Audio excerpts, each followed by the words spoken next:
Hey everybody, a video today on the Newport Tower in Rhode Island, and I know many of you have heard of this. I was asked by a subscriber what I thought of it, and this is a real difficult mystery to solve. I have looked into this before, but I just want to fly you into Newport Tower. I thought now was a good time to do a video on this since I'm doing a lot of videos on early American history. But right in the middle of this neighborhood here is the Newport Tower. I just want to give you a better look at it here.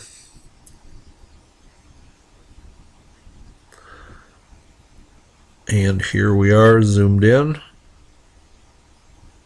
And this is what it looks like.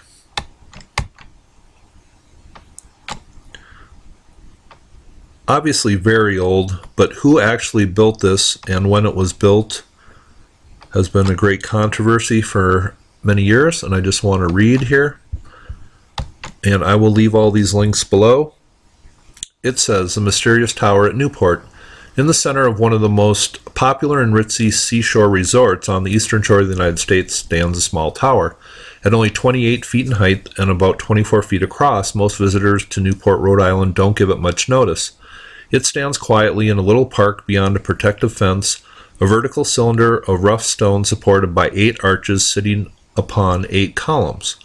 The vast majority of tourists that pass by it never realize that it has been the center of an archaeological controversy that is over a century old.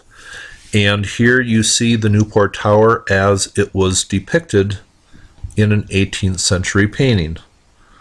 Now, who built the tower? I think the 3 best theories are it was built by the first governor of Rhode Island, and that seems to be a popular theory. That it was built by Vikings around 1150 is another theory, but I'm just not sure about that one. That seems to be the most least likely. That it was built by the Templars around 1398. I like that theory a little more than the Viking theory, and I'm going to go over some evidence as to why. And here on this website it says Templar ruins and the Newport Tower. And the most popular theory is that it was built by the first governor of Rhode Island, and he has a familiar name. His name is Benedict Arnold. And I don't think, I think a lot of people didn't write books linking Benedict Arnold to this tower just because of the name Benedict Arnold. People think of that, and knowing early American history, you just think a traitor. But it's not that Benedict Arnold that was the first governor of Rhode Island. I believe it was his great-grandfather. But just the name, I think people have been leery about writing books associating the most likely candidate, Benedict Arnold, to this tower for that reason. And in Benedict Arnold's will, the first governor of Rhode Island, he talked about this tower, and he describes it very well, and he calls it my stone mill. And just by the descriptions in his will, the Newport Tower is pretty much obviously what he was talking about, in my opinion, and a lot of other people's opinions. But did he build this? It was on his property and I guess owned by him at one time, but did he build it? And on this website, it goes into possibly earlier building of it. It says, while in Scotland recently, I visited the ruins of St. Anthony's Chapel in Holyrood Park. This chapel is believed to have been built by the Knights Templars in the 1300s. I was struck by the architectural similarities between the chapel and Rhode Island's Newport Tower. And here you see the chapel in Scotland he was talking about, and I think it's excellent research that he found these archways built like this in Scotland, and that is very much how these arches are built in the Newport Tower. So I don't think that can be ignored. I believe a faction or descendants of the Knights Templar associated with Prince Henry Sinclair came to North America around 1398. I believe they made voyages into America, as did many other cultures. I believe the Phoenicians, maybe even the Egyptians, the Vikings. I believe a whole bunch of people came to North America, and I believe it was the big secret till about maybe 500 years ago. And people wanted it for themselves, and they started claiming it, and I believe a faction of the Knights Templars made it into North America, and they were the ones who made it all the way into Kensington, Minnesota in 1362. And I believe this tower was built on a later expedition, but many people associate the Kensington runestone, which I believe 99% to be an actual artifact. I believe that was from this descendants of the Knights Templar, not the Vikings. And people have kind of confused the two. There's even documentaries saying the Vikings in Minnesota in 1362.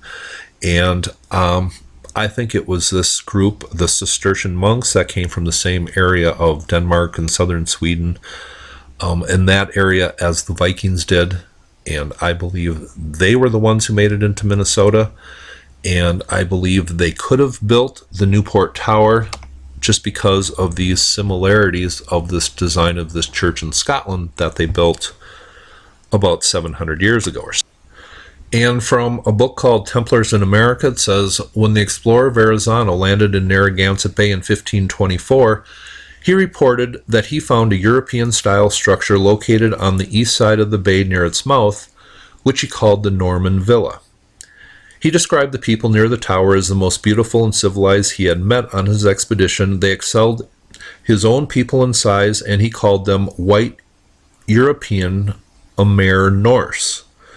When the first English settlers arrived in this district in the 1600s, they described a group of fair-haired and blue-eyed natives as the banished Indians that were, presumably, the descendants of the people described by Verrazano. A building or settlement of some description is marked on the site of Newport on several early maps. In Mercator's world map, published in 1569, the tower was clearly recorded and placed in present-day New England, which the geographer called, intriguingly, Norumbega. And then it just goes on to describe other mentions and maps, but this is the Mercator map, and this was made before this was settled by the early colonialists. And here is the tower described on the Mercator map. And this could be a description of the Newport Tower, but this could also be Mercator using this this little logo here, or sighting, just to describe a settlement that necessarily doesn't describe the Newport Tower, but that is intriguing that people have associated this with the area of Narragansett Bay, even though it doesn't really fit it exactly on how it is described on the Mercator map. But again, this is a map made 500-600 years ago, so exact details can't really be expected. Also on the Piri Reis map, and I'll leave some links below, but people think that there are some things here that describe a tower in the area of Rhode Island, and that is pure speculation, but I think it's fairly interesting. And here we are again back on Google Earth, but I just think this is a very intriguing mystery. I believe Benedict Arnold, the first governor of Rhode Island, he had claimed this tower for his own. I believe it could have been built in earlier times. It could have been built by the Knights Templar. These windows have astronomical alignments. Archaeoastronomy was definitely incorporated into this building, and that simply means that this building incorporated the movement of the moon and the sun and the stars into it. And Benedict Arnold even writes about this. There is a Newport Tower Museum, and Jim Egan, I will leave some links below, has made some very interesting videos on the Newport Tower. And if you want to look into this more, I'll leave a link for his sites below. But, you know, people ask me a lot of questions about ancient history, And a lot of people that do research in ancient history, they sometimes they are influenced by money, and they have an agenda. And even some of the best researchers who write books are affiliated with publishing companies, and it kind of becomes like politics. Answers are kind of influenced by certain biases. But when I make my videos, I do not have a dog in the race. I don't have an agenda. I'm not selling anything. I'm just trying to be only affiliated with the best evidence. And I think the best theory for this is it was built by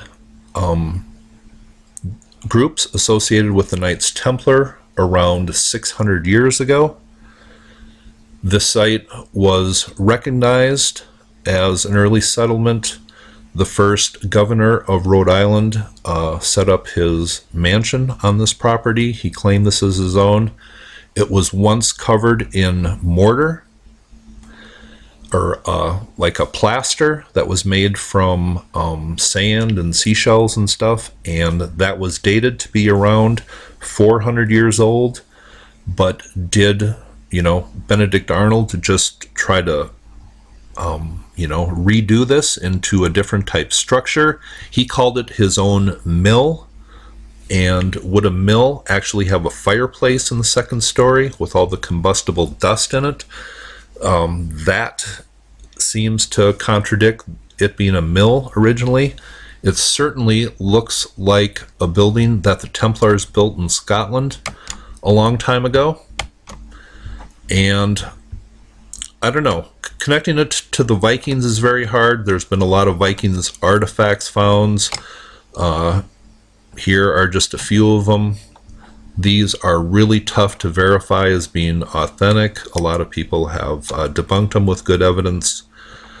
But anyway, I just think the Newport Tower very well could have been built by the Knights Templar. There is certain evidence that it was existing long before the first colonialists came. It certainly looks like this Templar church built in Scotland, especially the arch design. But as far as a definite answer, I don't have one. I think it's a great mystery. Hope you thought this was interesting. Have a nice day.